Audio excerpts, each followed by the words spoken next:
Beneath the shimmering curtain of tropical waters, where sunlight breaks into playful ribbons of gold, a vision drifts with the poise of royalty at a coral masquerade.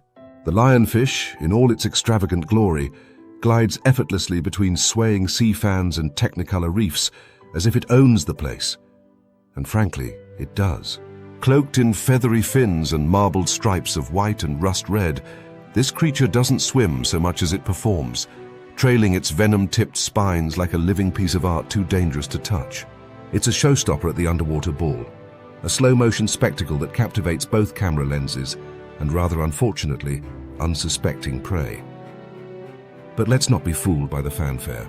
Beneath this royal regalia lurks a ruthless ambush predator with a flair for deception.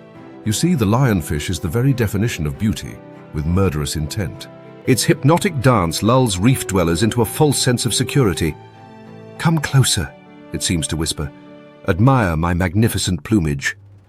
And they do. Oh, they do. Little fish, shrimp, even juvenile lobsters, all drawn to this underwater siren, unaware that its spines are not mere decoration, but finely tuned instruments of doom.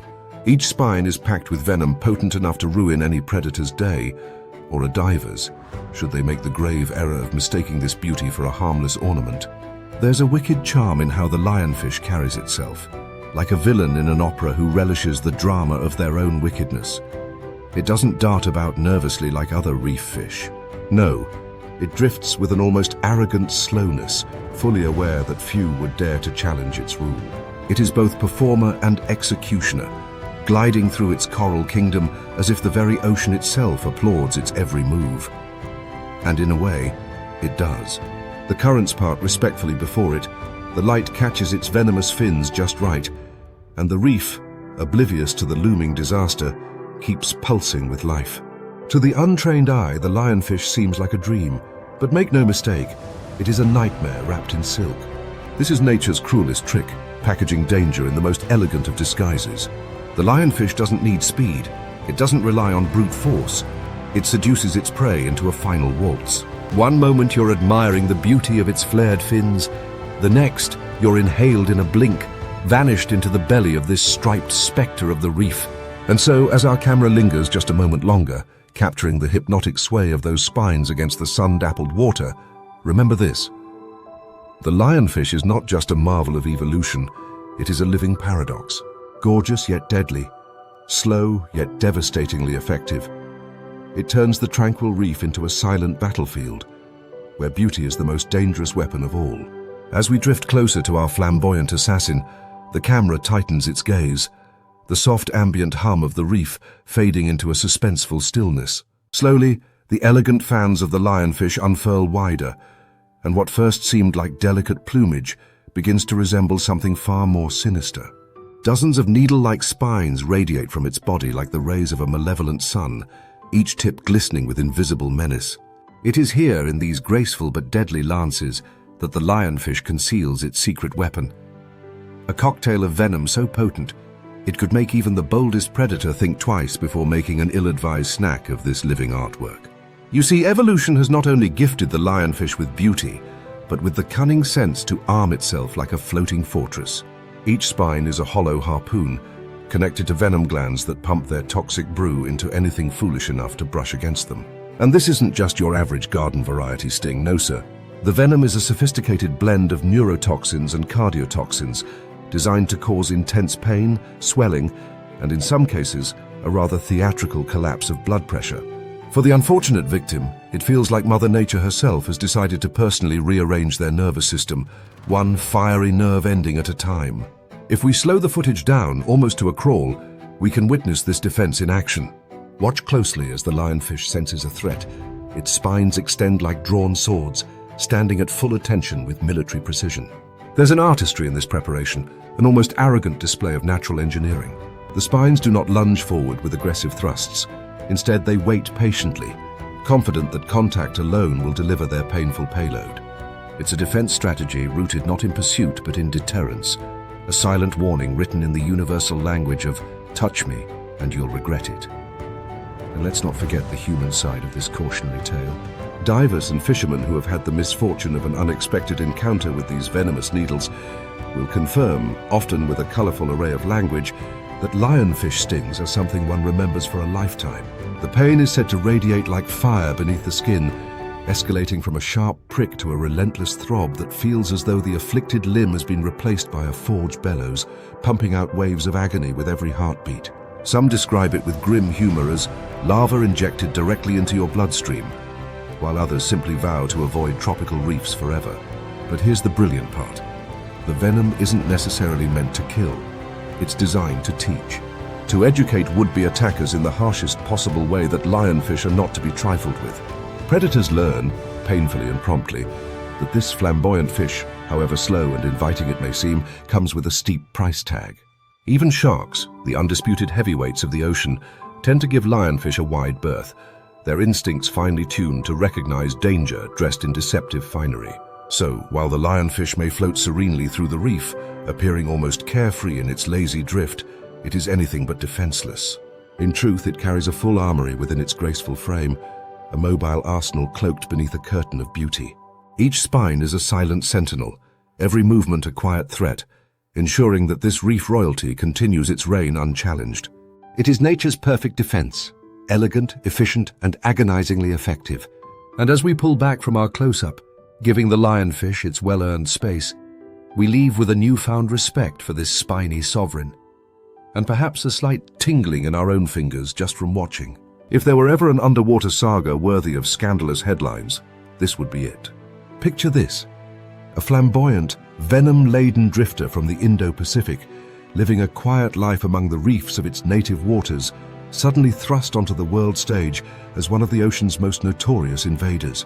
The lionfish, once a well-mannered resident of the Indian and Pacific Oceans, has become the uninvited guest at the Caribbean banquet. And like any truly disruptive party crasher, it arrived with no intention of leaving. The origins of this ecological crime spree are murky, a swirling cocktail of theories where fact and folklore dance like plankton in the current. Some whisper of hurricanes, those mighty tempests that churned the seas and tossed helpless aquarium specimens from coastal Florida straight into the Atlantic's warm embrace. Others point fingers at careless hobbyists, those well-meaning but misguided owners who, perhaps overwhelmed by the lionfish's ever-growing appetite and attitude, released their exotic pets into the wild with a parting wish of good luck out there. Little did they know, they were opening Pandora's reef. Aquarium releases, hurricanes, ship ballast waters. It hardly matters now which spark lit the fire.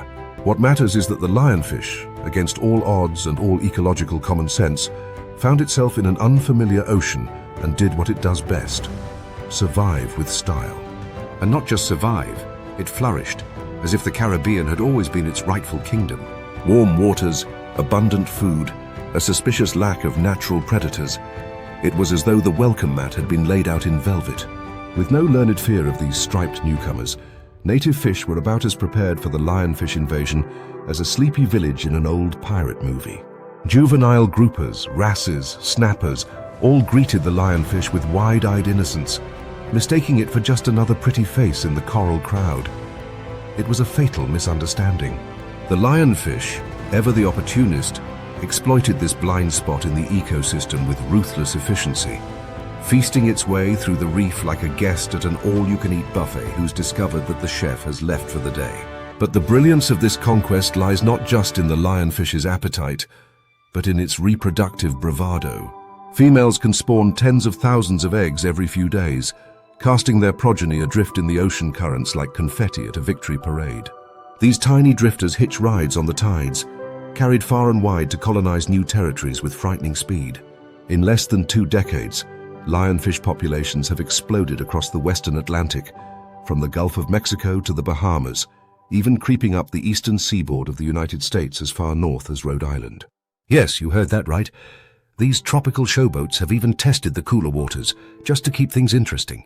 In this strange twist of fate, humanity unwittingly became both the architect and audience of one of the most dramatic invasions in marine history. What began as a few innocent releases spiraled into a full-blown ecological thriller, a tale of beauty turned beast, set against the vibrant backdrop of Caribbean reefs. Now, as divers and scientists scramble to contain the fallout, The lionfish glides on, oblivious to the havoc in its wake, its fan-like fins fluttering as if in applause for its own cunning. So, the next time you find yourself snorkeling in crystal-clear waters and you spot a lionfish lounging arrogantly among the coral, remember, you're not just looking at a fish.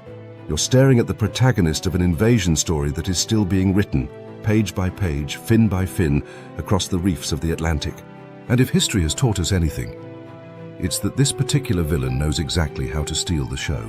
As dawn filters through the blue cathedral of the reef, casting golden spears of light into its endless chambers, a quiet predator stirs from its coral throne. There's no fanfare, no savage charge or wild pursuit. No, the lionfish is far too sophisticated for such brutish theatrics. Instead, it slips into the shadows with an elegance that belongs more to a ballroom dancer than a hunter. It moves not with haste, but with hypnotic patience, like an assassin who knows the victim's fate is already sealed. This is not a chase, it is an art form. The lionfish's hunting tactics are a masterclass in predatory poise. It begins by drifting almost lazily, as if it has all the time in the world, and in its mind, it does. Those outstretched fan-like pectoral fins, which once seemed like mere decorative flourishes, now reveal their true purpose. They become living barricades, spreading wide to herd and corral small fish and crustaceans with chilling precision. Like a matador in slow motion, the lionfish sways left, then right, cutting off every possible escape route with a quiet menace. The prey, surrounded on all sides by those undulating fin walls, finds itself boxed into a deadly corner of water, where the only way out is straight into the jaws of oblivion. And here comes the genius of the lionfish's technique. Where other predators rely on speed or brute force, the lionfish employs a far more cunning tactic. It waits. It floats so motionless that it almost blends into the coral backdrop, a living statue with venom-tipped spines poised like the blades of a silent guillotine. The unsuspecting victim, perhaps a juvenile wrasse or a glassy-eyed shrimp, twitches nervously but remains trapped, hypnotized by the lionfish's slow, deliberate movements. Then, faster than the blink of an eye, the trap springs. The lionfish opens its cavernous mouth with astonishing speed, creating a sudden vacuum that sucks its prey in as though they were caught in an invisible whirlpool. One moment the prey is there, trembling in place. The next they've vanished, consumed in a gulp so efficient it leaves not even a ripple behind. It's as if the ocean itself has simply swallowed them whole. But the lionfish is far from finished. Its appetite, as we've learned, knows no bounds. With an almost mechanical rhythm, it glides toward the next hapless target, repeating its deadly dance with clockwork consistency. Its ambushes are so effective, so relentlessly efficient, that entire pockets of reef fish populations can be erased in mere weeks. Scientists observing lionfish-infested reefs have witnessed declines of up to 90% in juvenile fish numbers, a staggering testament to the predator's gluttonous efficiency. What's truly remarkable, and let's admit darkly amusing, is that the lionfish doesn't even seem hurried by the devastation it leaves in its wake. If it had an eyebrow, it would probably arch with casual indifference, as if to say, "Oh, were you using that food chain? My apologies." Its supreme confidence stems from a perfect storm of evolutionary advantages: stealth, speed, strategy, and an utter lack of remorse. So as we watch this beautiful butcher glide off into the reef's labyrinthine corridors, belly full and fins still spread in triumph, we can't help but marvel at its artistry. In a world where survival is often about brute speed or crushing jaws, the lionfish rewrites the rules. It doesn't run, it doesn't roar. It simply moves with the certainty of a predator that has mastered its craft to chilling perfection. The reef, for all its dazzling colors and kaleidoscopic beauty, is a battlefield. And today, as ever, the lionfish leaves it littered with the ghosts of its silent conquest. If the ocean had a gluttonous villain, a creature that devoured its way through paradise like a voracious party guest with no intention of stopping for breath, it would undoubtedly be the lionfish. Watching it hunt is like witnessing a banquet in full swing, hosted by a guest of honor who believes every dish is reserved exclusively for them. There is no hesitation, no modest restraint, only an unrelenting appetite that turns the reef into an all-you-can-eat buffet, open 24 hours a day, 7 days a week. Lionfish are not picky eaters. Oh no, they are opportunists of the highest order, voracious omnivores of anything that twitches, flutters, or simply looks edible enough to fit inside their expanding, vacuum-powered mouths. Tiny fish, juvenile groupers, wrasses, gobies, shrimps, crabs. The menu reads like the guest list of a reef gala, and the lionfish is determined to devour them all before the night is over. Their strategy is breathtaking in its simplicity. If it fits, it's food. If it doesn't fit, well, they might just try to swallow it anyway. Now, here's where things get both fascinating and, frankly, a little absurd. Unlike many predators limited by their digestive ambitions, the lionfish comes equipped with a marvel of evolutionary indulgence. A stomach that is not just expandable but remarkably elastic, capable of stretching up to 30 times its normal size. That's right, 30 times. Imagine going to a dinner party and consuming enough hors d'oeuvres to fill a bathtub, and you might begin to understand the scale of the lionfish's dining experience. Scientists have documented these culinary extremists gorging themselves to the point where their distended stomachs are visible through their translucent bellies, bulging like overinflated balloons beneath their regal stripes. There's no shame in this game either.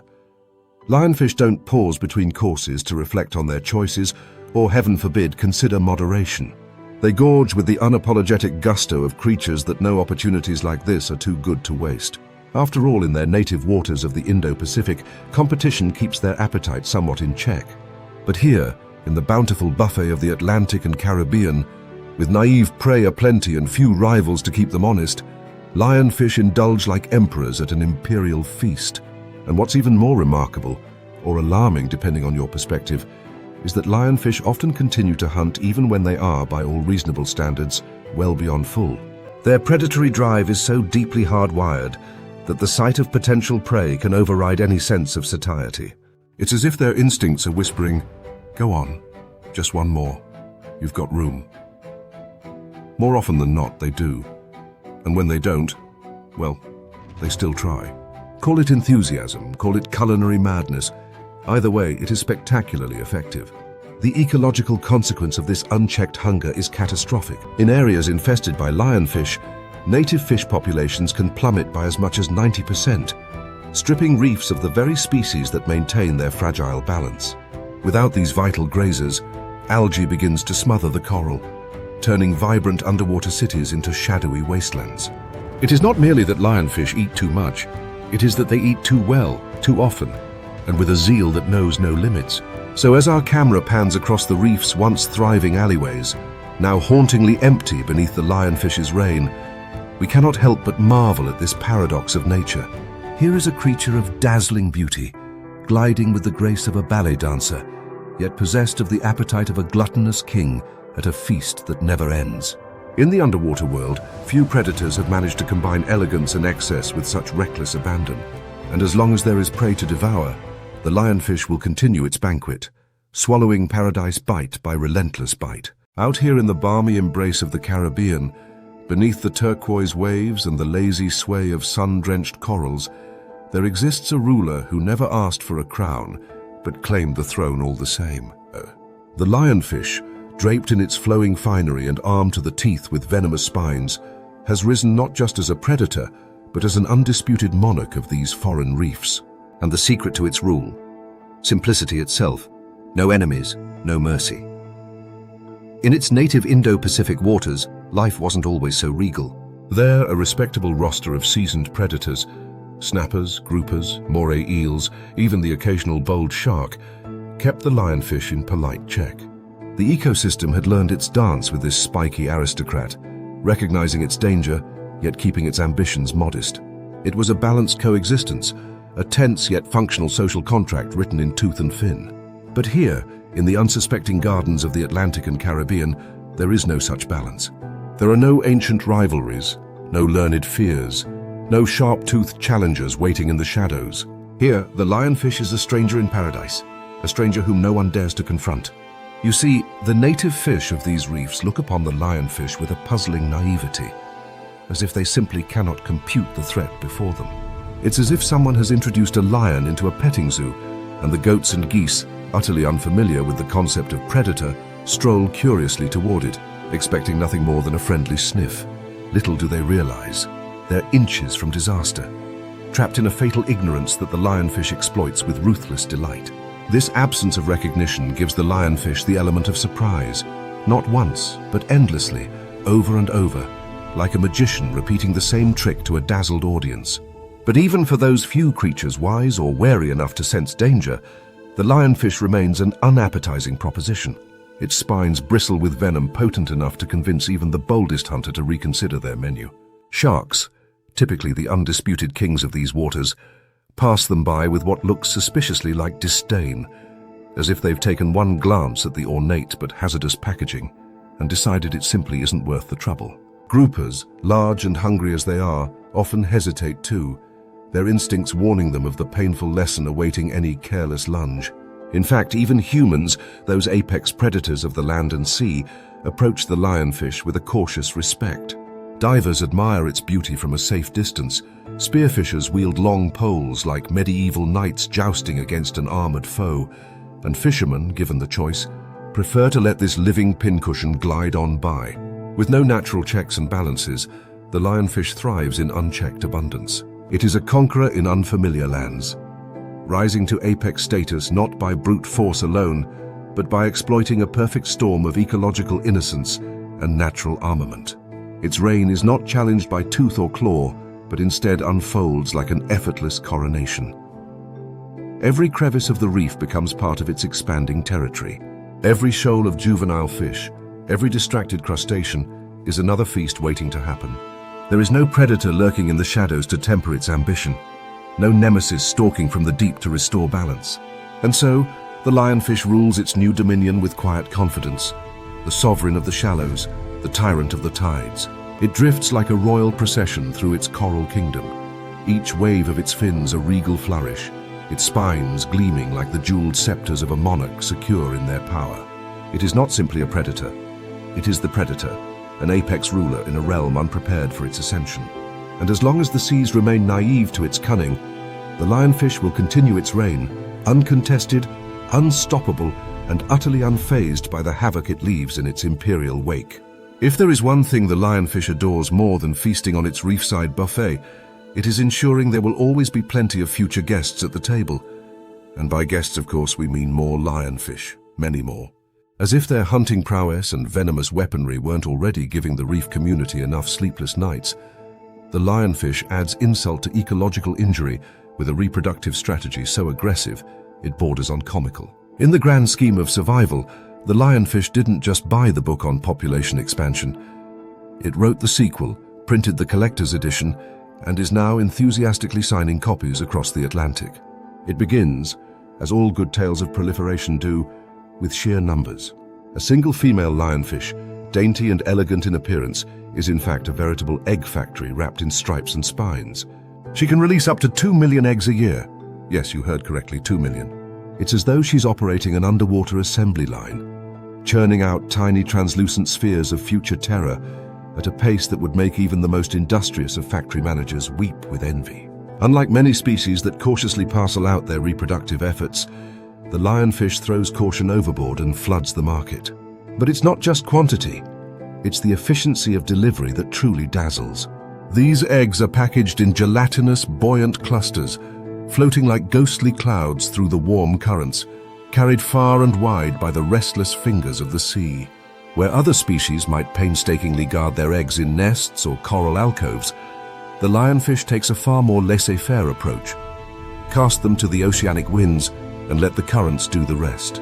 There's a certain ruthless charm to this strategy, a biological confidence, as if to say, oh, they'll find a way. And find a way they do. Against the odds, a surprising number of these free-floating eggs hatch into larvae, tiny lionfish in training armed with all the genetic blueprints they need to continue their family's imperial conquest. These microscopic drifters spend their early days riding the ocean's conveyor belts, blissfully unaware of the ecological empire they are destined to inherit.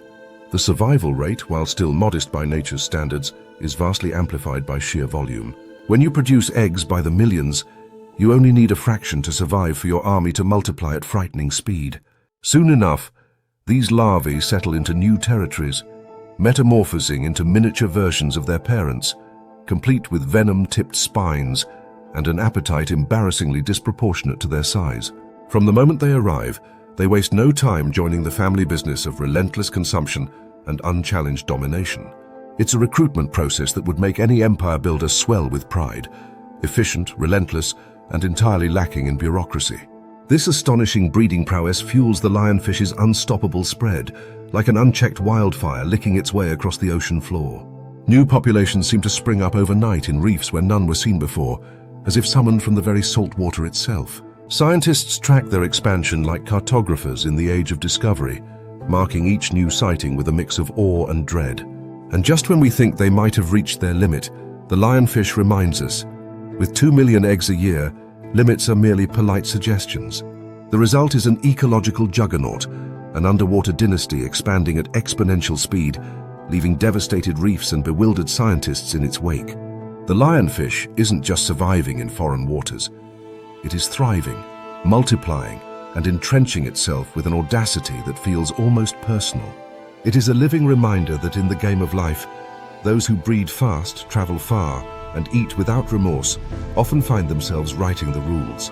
As our camera pans across a reef now teeming with lionfish of every size, from tiny juveniles to full-grown spike-crowned rulers of the deep, we are left to marvel, and perhaps shudder, at the sheer reproductive ambition on display. The lionfish, it seems, is not merely content to be a visitor. It has come to stay, and it has brought its entire ever-growing family along for the ride. At first glance, the reef still dazzles. Sunlight dances through the water in shimmering curtains, corals stretch their arms toward the sky in fantastical shapes, and tiny bubbles rise like 1,000 silver prayers to the surface. But linger a little longer, listen a little closer, and you will sense it. The uneasy stillness beneath the beauty. It's the silence of an ecosystem holding its breath. The reason? Our ever-hungry monarch in stripes and spines has not only claimed the throne, but is busy dismantling the very kingdom beneath its fins. The lionfish invasion, as we've seen, is no slow creep. It is a full-blown blitzkrieg, and nowhere is its devastation more tragically visible than in the delicate web of life that is the coral reef. The lionfish, with its insatiable appetite and reproductive bravado, is a predator of opportunity, and in this lush underwater metropolis, opportunity is everywhere. Swarms of juvenile fish that once patrolled the reef like busy street vendors, keeping algae in check and darting between coral towers, have become the main course at this ongoing feast. These tiny guardians of the reef, the grazers and cleaners, are being swallowed up at an alarming pace, leaving behind empty avenues and unchecked chaos. Without these small fish, the balance tilts disastrously. Algae, once neatly pruned and controlled, begins to smother the coral like an uninvited guest overstaying its welcome. Coral reefs, contrary to their appearance of sturdy permanence, are surprisingly fragile. They rely on these little workers to keep their surfaces clean, their polyps fed, and their colonies healthy. Without them, the vibrant cities of coral slowly suffocate under green blankets of overgrowth, as if the reef is being buried alive beneath the weight of neglect. And it doesn't stop there. With the decline of these foundational species, the effects ripple outward in a chain reaction that touches every corner of the ecosystem. Predators that once relied on abundant small fish now go hungry. Species diversity collapses as the food web frays at its seams. The once bustling reef, a marvel of natural engineering, begins to resemble an abandoned cathedral, still magnificent in structure, but eerily devoid of life. Meanwhile, the lionfish, oblivious to the ecological carnage it orchestrates, continues its reign with the smug confidence of a ruler convinced of their invincibility.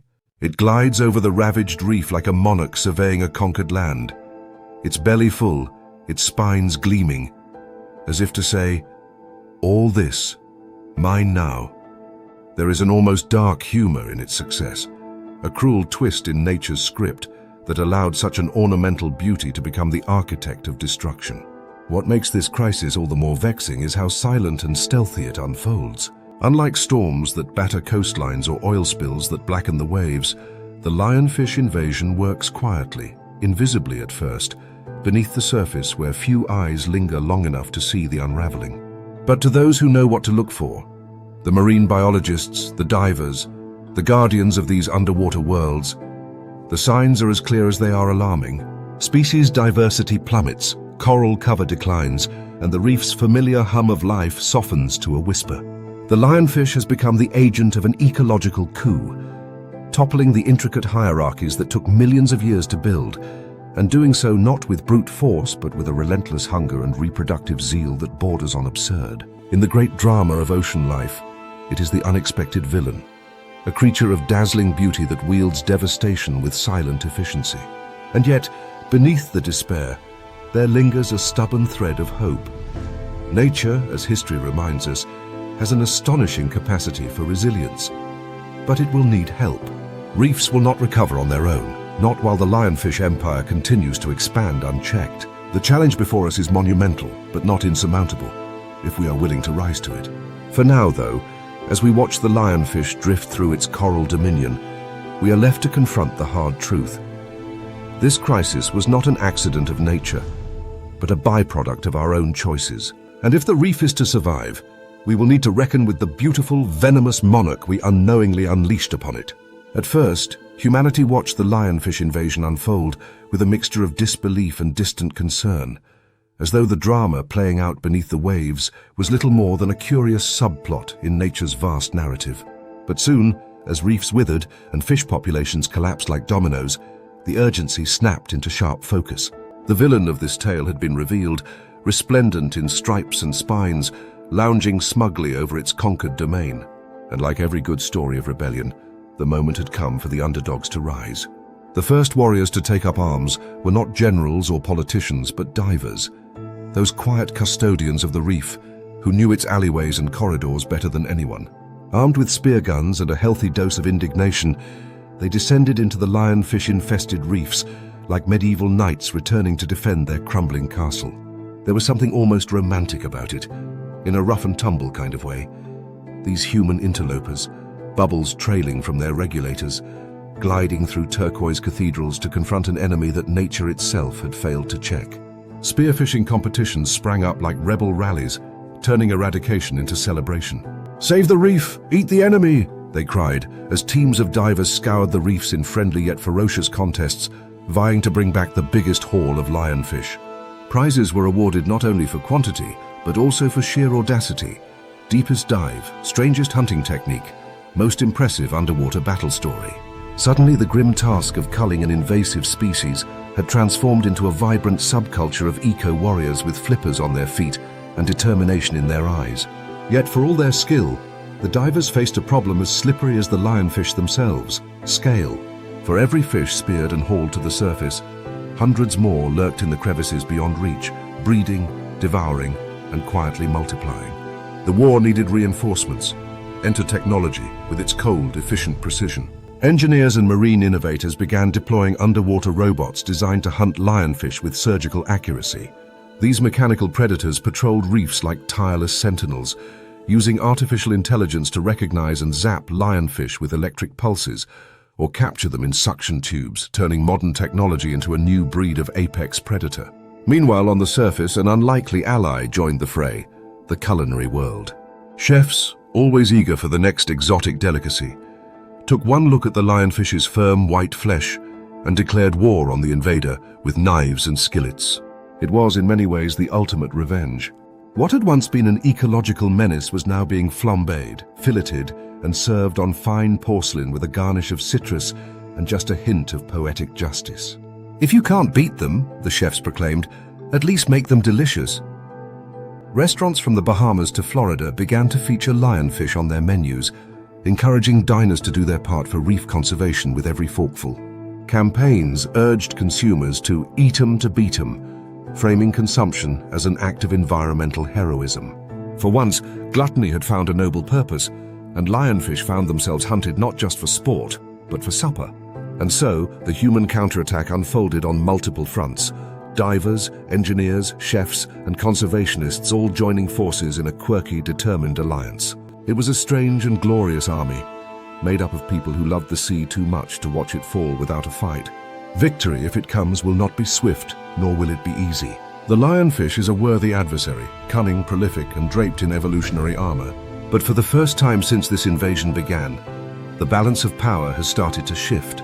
As our camera follows a diver surfacing triumphantly with a stringer full of lionfish, while a robot sentinel glides methodically through the depths below, and a chef sharpens their blade in a bustling seaside kitchen, there is a palpable sense of hope. Humanity, so often the architect of ecological misfortune, has chosen to become the unlikely hero of this chapter. The battle is far from over, but the reef's defenders have taken up the call, proving that even against the odds, resistance is not only possible, it can be delicious. As the sun sinks toward the horizon, casting long golden fingers across the restless sea, the reef below slips into the dusky quiet of twilight. The shadows stretch and soften, cloaking the corals in an amber haze, while lionfish, ever opportunistic, drift lazily through the gloom like phantoms of a kingdom they have carved out, spine by spine, gulp by voracious gulp. It is a breathtaking scene, equal parts beauty and melancholy, as if the ocean itself cannot quite decide whether to celebrate its splendor or mourn what has been lost. The battle between predator and prey is as old as life itself. But this feels different.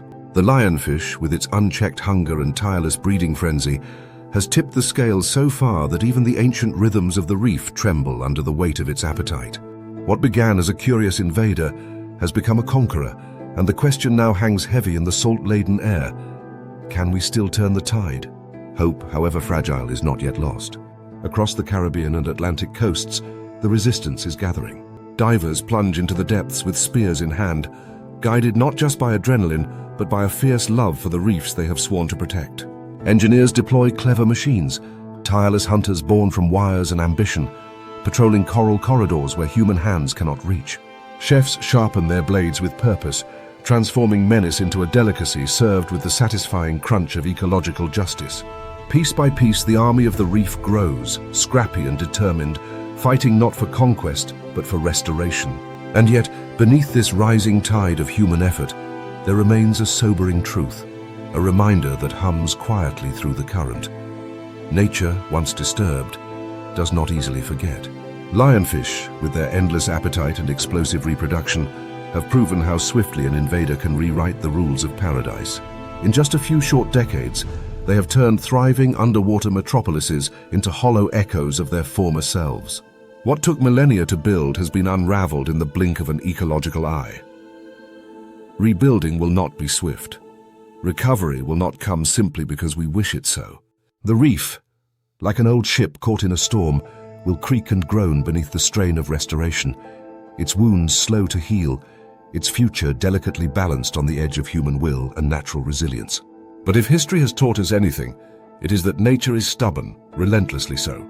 Given a sliver of a chance, life finds a way to reclaim lost ground, to bloom once more where desolation reigned. As we pull back from the reef, our camera rising through the layers of water now tinged with the colors of dusk, we leave behind a battlefield still smoldering with the scars of invasion. Yet in the distance there is movement, divers gearing up at dawn, robots gliding silently along their patrol routes, chefs prepping lionfish fillets with practiced flair. Small victories, scattered like stars across a darkening sky, each one a spark of defiance against the creeping shadow. The reef's fate hangs in the balance, poised between collapse and recovery. Can humanity restore what was lost? Will these waters once again thrum with the electric pulse of life, vibrant and untamed? The answers for now remain uncertain. But one thing is clear, the story of the lionfish is not yet over. And as we close this chapter, we are left with a lesson etched deep in the currents. Paradise is more fragile than it appears, and invaders, no matter how beautiful, can conquer it faster than we ever dared imagine.